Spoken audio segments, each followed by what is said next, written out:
muito pequena que tem essa diferença de eletronegatividade. E aí, se vocês entenderam o conceito de molécula anfipática, vocês vão me perguntar por que ela não é anfipática, ela é apolar. Eu pergunto, por que ela é apolar e não é anfipática se tem um grupo funcional? Por causa da cadeia de carbonos muito grande. Um grupo funcional não dá conta de proporcionar a ela essa dupla função. Então, é muito pequena essa proporção de hidrofilicidade, hidrofílica. Lembra que aqui a gente atalhou, né, para desenhar essa cadeia. Então, aqui, ó, esse CH2, ele está repetido 7 vezes. Esse outro CH2 está repetido 6 vezes. Então, essa cadeia, e esse aqui também, ó. Então, essa cadeia, ela é bem maior do que está ali. Então, por isso que esse grupo funcional pequenininho não consegue ter esse efeito de solubilizar a estrutura. Diferente desse aqui. Ah, mas aí tem uma parte que não solubiliza, exatamente. Mas como é um grupo funcional pequeno, a molécula consegue fazer interações e se reacomodar e proteger no interior. Então, ela pode ficar solúvel e não interferir. Diferente do óleo lá no copo de água. Não tem o que fazer. Ele se protege, ele forma micelas. Mas ele segue sem ficar solúvel. Então, essa estrutura não prejudica uma biomolécula, por exemplo, nesse quesito. Essa aqui, sim. Então, por isso, apolar, por isso, anfipático. Tem um lipídio que seja anfipático? Lembra que eu falei que ter sempre e nunca na bioquímica é bem difícil, né? Então, não dá para dizer assim, ó, todo lipídio é apolar. Acabei de dar um spoiler. Você vai perguntar se é verdadeiro ou falso, né? É falso. Fosfatidilcolina é um lipídio. E ele é anfipático. Por que ele é anfipático? Ele tem mais de um pequeno grupo funcional. Ah, mas ele tem uma cadeia carbônica extensa. Tem uma cadeia carbônica extensa. Essa parte segue sem ser solúvel. E aí o organismo, né, se comporta para proteger de novo essa estrutura. É fácil? Não, a cadeia é bem maior do que essa cíclica pequenininha. Mas ele tem mais grupos funcionais que o lipídio lá, cera comum, por exemplo. Então, ele consegue melhorar essa solubilidade. Pelo menos uma região maior da molécula tem essa diferença de polaridade, de eletronegatividade, e aí consegue fazer interação lá no meio aquoso. Então, nesse caso, por este motivo, ela é considerada, então, anfipática. Certo? Aqui eu achei que eu não tinha colocado de novo. Coloquei. Então, a água ela vai interagir também eletronicamente com solúveis carregados ou polares. Aqui eu escrevi tudo aquilo que eu falei, se por acaso, né, não deu tempo de anotar. Então, a água ela vai dissolver os sais como o NaCl, né, pela hidratação e estabilização desses íons. Então, essa estrutura ela tem a capacidade de se dissociar em íons. O sódio ele vai se dissociar com a carga positiva, não é parcial agora, ele fica positivo. Então, lembra que pode ocorrer essas interações tanto com a diferença de polos, quanto com substâncias que formem íons, ou seja, que tenham cargas. E aí o cloro vai ficar com essa carga negativa. E aí vai enfraquecer essa rede cristalina, justamente por causa dessa interação eletrostática que vai existir. Dessa forma, lembra da entropia, a gente está aumentando, quando desestabiliza esse cristal, aumentando a aleatoriedade do sistema. Então, a gente está aumentando a entropia. Então, fica mais difícil identificar quando ele está solubilizado onde esses íons estão. Pensem nisso. A água ela vai dissolver prontamente também, né, biomoléculas carregadas, incluindo compostos e grupos funcionais, como grupos carboxílicos ionizados. Então, olha os grupos funcionais com cargas. Agora, aminas protonadas. Então, aminas que tenham esse H+, ali, e aí ele é sinalizado. Aqui ele perdeu o hidrogênio. Perdeu o hidrogênio. Ele fica negativo. Aqui ele ganhou o hidrogênio. Então, ele ficaria sem a carga, né? NH2 ganhou o hidrogênio, NH3 sinalizado.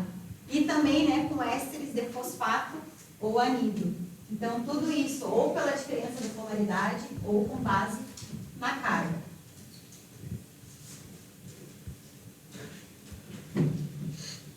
E aí, então, a gente começa a falar um pouquinho mais ali dessa entropia. Então, hoje a gente aborda um pouquinho mais além da química, a física. E aí ela vai estar relacionada com esse grau de desorganização ou de aleatoriedade de um sistema. Então, ela vai aumentar quando uma substância cristalina se dissolve. Foi o que eu falei quando acontece ali naquela figurinha. O cristal, ele aumenta. Existe a forma de cristal, conforme ele vai se dissolvendo por essas interações. Tem o aumento da aleatoriedade, da espontaneidade daquele sistema. O grau de desorganização, temos um aumento da entropia. Por exemplo, né, quando o NaCl se dissolve na água, os íons do sódio positivo e do cloro negativo vão abandonar aquela rede cristalina e vão passar a ter maior liberdade de movimento. Então é aquilo que eu disse, pense que se tu está enxergando, digamos que enxergasse aquele cristal formado lá no fundo do copo. A hora que ele se dissolve, tu não sabe onde ele está mais. Então fica mais difícil determinar. Então por isso que ele fala dessa liberdade, fica mais difícil identificar, então aumenta essa desorganização do sistema, por isso que aumenta a entropia. Então, esse aumento da entropia, em grande parte, vai ser responsável pela fácil dissolução desse sal na água. E aí, né, em termos de termodinâmica, a dissolução desses sais em águas vão ser favoráveis, justamente por ter um ΔG negativo. Essa reação, ela é uma reação dita por espontânea. Lembram disso? Por que que ela tem o ΔG negativo? Lembra da energia livre de Gibbs? Misericórdia, olhou para estava lendo. Lembra da energia livre de Gibbs, o ΔG? Essa aqui é a equação dele. Ela considera a variação de entalpia, a temperatura e a entropia do sistema, o grau de desordem. Se eu estou dizendo que eu estou aumentando o grau de desordem, tem um sinal de menos aqui. Esse valor, ele vai dar maior. Se nós formos fazer essa conta, ele fica negativo. Quando ele é negativo, eu estou dizendo que essa reação ela é favorável. Então, a gente diz que ela é exergônica. Ou se a gente estiver falando de temperatura, liberar energia na forma de calor, exotérmica. Certo? Eu coloquei, para relembrar. Então, essa é a energia livre de Gibbs. Então, vai levar em consideração, né, o ΔG, a variação da energia livre para um sistema. Ainda a variação da entalpia, então, do conteúdo calórico daquela estrutura. Essa entalpia, ela vai ser a quantidade de energia presente em um determinado sistema, que ela pode ser absorvida ou liberada. Isso vai definir se essa reação for favorável ou não. Vai considerar a temperatura absoluta do sistema e ainda a variação de entropia que a gente está conversando. E aí, para relembrar aqui, olha que legal, eu coloquei a figurinha. Então, agora não esquece mais. Baixa entropia seria água no estado sólido. Então, fica mais fácil, vamos dizer assim, identificar as estruturas. Quando está com um grau de desordem, de aleatoriedade maior, fica mais difícil identificar qual que é qual ali nesse exemplo das bolinhas, né? Então, aqui nós temos uma entropia maior. E aí, então, conforme, né, essa entropia for maior ou menor, esse sinal aqui, o nosso resultado do ΔG, ele vai ficar positivo ou negativo. Se tiver maior entropia, esse resultado fica negativo, uma reação favorável, exergônica. Se esse resultado, se a nossa entropia, a nossa aleatoriedade, a variação do sistema for menor, esse resultado aqui fica menor que esse, a nossa equação fica positiva. Essa reação ela não vai ser favorável. Então, ela é endergônica. Se a gente estiver falando da liberação de energia na forma de calor, nós estamos falando de endotérmico. Lembram desses conceitos?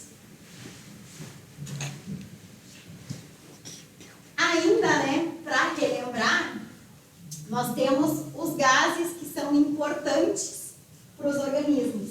Então, aqui envolve tanto para a célula animal quanto para a célula vegetal. Daí você também diz assim, ó, tá, mas a célula vegetal ela não precisa consumir oxigênio. Aí eu vou dizer, como? Eu vou dizer que essa frase está ambígua. Porque, embora ela utilize, os animais, a gente sabe que precisa do oxigênio, né, para manter a nossa cadeia transportadora de elétrons, todos esses processos viáveis, a gente não consegue utilizar o gás carbônico para nada. Ele é produto das nossas reações metabólicas. Não serve.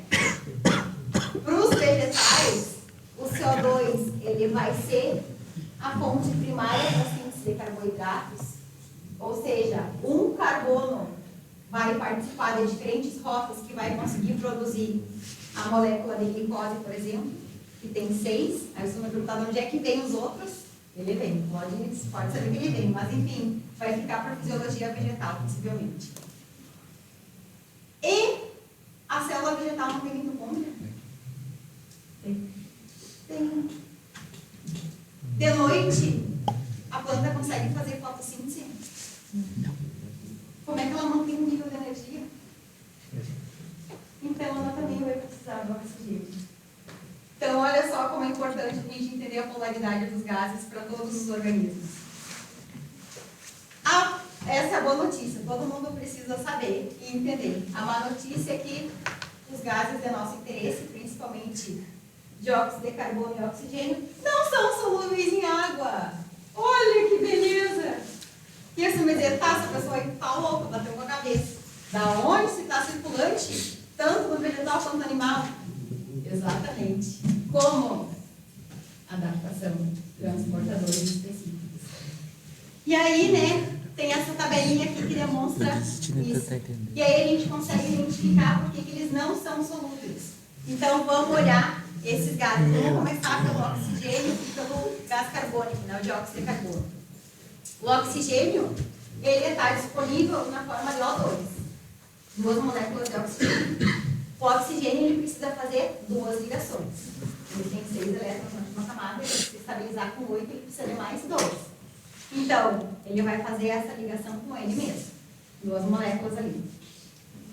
2 oxigênios vão brigar com a mesma força, certo? São 2 moléculas igual, com a mesma eletronegatividade. Alguém ganha? Não. Mesma força. Tem formação de polos? Não, eles estão puxando igual. Então, ele é polar ou apolar? Apolar. Não vai solubilizar lá no meio aquoso. Vamos falar do dióxido de carbono, o gás carbônico. Ah, mas tem aí, né, um carbono e 2 oxigênios ali. E aí tem diferença de polos? A figurinha está dando um spoiler ali. Tem. Aqui, o carbono não cede para o oxigênio, os elétrons não deixam o oxigênio puxar. Lá vale a mesma coisa. Por que ele fica apolar, então? Porque dentro, o carbono, ele está numa estrutura interna. Esse ângulo é de 90 graus, porque são ligações duplas. Então, se tem uma pessoa de cada lado com a mesma força, são 2 oxigênios, puxando, eu vou sair do lugar? Não. Eles vão ficar com a carga, eles vão conseguir aproximar os elétrons deles, no caso do oxigênio. Eu ficaria com a carga positiva, tudo bem. Só que quando está no interior da molécula, não tem a formação de polos, porque o que o organismo identifica? Um início e um fim. Esse meio aqui, o carbono está fazendo 4 ligações, ele não vai conseguir fazer interação. Ele está no meio dos oxigênios. Então, não tem essa, embora tenha a diferença de eletronegatividade,